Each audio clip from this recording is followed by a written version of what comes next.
Il existe des lieux sur Terre où le temps semble suspendu. Des endroits où la réalité s'effrite. Dans les montagnes reculées du Massif central, un village nommé Saint-Péran-les-Bois abritait une cinquantaine d'âmes. Une école, une église, des fermes, des rires d'enfants. Une vie simple, rythmée par les saisons. Mais un matin de novembre 1998, tout a changé. Le village était vide, les maisons parfaitement intactes, les repas encore sur les tables.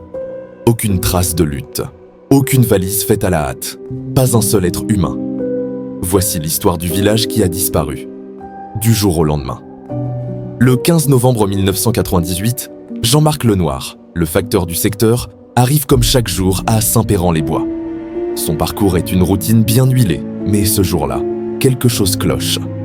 D'habitude, les chiens aboient à son passage, les volets claquent au gré du vent, les enfants crient en jouant sur la place du village. Mais ce matin-là, rien. Un silence absolu, lourd, anormal. Il frappe à la première porte, celle de la famille Duval. Pas de réponse. Inquiet, il pousse doucement la porte, qui n'est pas verrouillée. À l'intérieur, la scène le fige. La cafetière sur la cuisinière est encore tiède, la radio diffuse une chanson populaire. Une tartine à moitié beurrée repose sur la table. Il appelle « Madame Duval ?» Seul le silence lui répond. Il fait le tour du village, maison après maison, et le même tableau glaçant se répète partout. Des lumières allumées en plein jour. Des chaises renversées comme si quelqu'un s'était levé précipitamment. Les clés sont encore dans les serrures. Pris de panique, sentant que quelque chose de terrible s'est produit, il court jusqu'à la seule cabine téléphonique du village et appelle la gendarmerie. Le lendemain, les forces de l'ordre débarquent en nombre.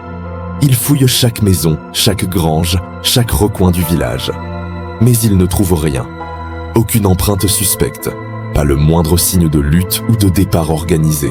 On dirait un village figé dans le temps, une photographie d'un instant précis, comme si la vie s'était brusquement arrêtée. L'enquête commence, mais elle piétine dès les premières heures. Les gendarmes contactent les communes voisines, les hôpitaux, les gares. Personne n'a vu les habitants de Saint-Péran partir.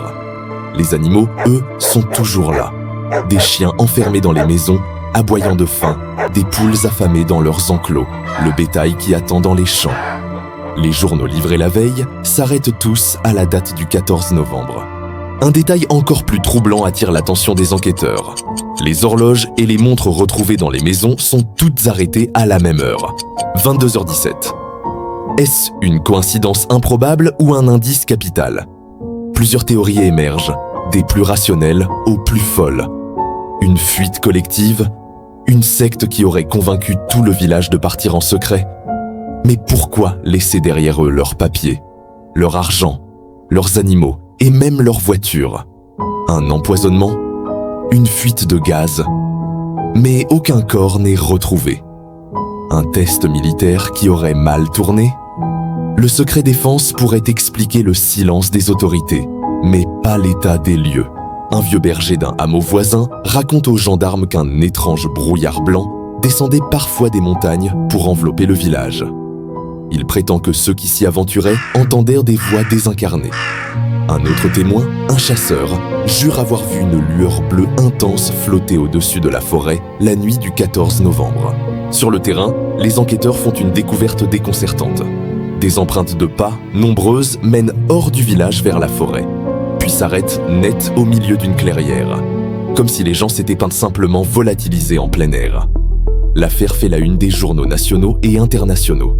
Le mystère de Saint-Péran-les-Bois fascine et terrifie. Des ufologues débarquent, persuadés qu'il s'agit d'un enlèvement extraterrestre massif. Des scientifiques installent des capteurs près du vieux puits au centre du village, un lieu réputé pour ses légendes locales. Leurs instruments s'affolent, les boussoles tournent sans raison, les caméras se brouillent et les micros à haute sensibilité captent des chuchotements inaudibles à l'oreille humaine. Un physicien de renom, intrigué par le cas, évoque l'hypothèse d'une distorsion temporelle, une bulle où le temps ne s'écoulerait plus de la même manière. Un autre parle d'une faille dimensionnelle qui se serait ouverte, aspirant les habitants dans un autre plan de réalité.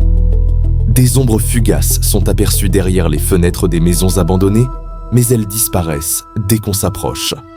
Il ne reste que le vent et le silence. En 1999, un an après la disparition, faute de preuves, de pistes ou de corps, l'affaire est classée sans suite. Le village est abandonné à la nature, qui reprend lentement ses droits. La végétation envahit les rues, les toits s'effondrent, Saint-Péran-les-Bois devient un village fantôme, une blessure dans le paysage. En 2013, le mystère refait surface. Un groupe d'explorateurs urbains, fascinés par l'histoire, bravent les interdictions et s'aventurent dans le village. Ils filment leur exploration et la postent sur Internet. Dans leur vidéo, à 2 minutes et 37 secondes, alors qu'ils sont silencieux, une voix claire chuchote « Partez ». Aucun d'eux n'avait parlé. La vidéo devient virale en quelques heures, avant d'être mystérieusement supprimée de toutes les plateformes. En 2022, un géologue utilise un drone pour cartographier la zone. En survolant le village, son appareil capte une forme étrange, presque translucide, près du vieux puits. En passant l'image en négatif, la forme devient plus nette. On distingue plusieurs silhouettes humaines, alignées, immobiles, comme si les habitants étaient toujours là, invisibles, piégés entre deux mondes. Aujourd'hui, des chercheurs en physique quantique s'intéressent de près au cas de Saint-Péran. Une autrice à succès publie un roman, Le Passage de Saint-Péran, qui explore la théorie d'un portail vers un autre monde.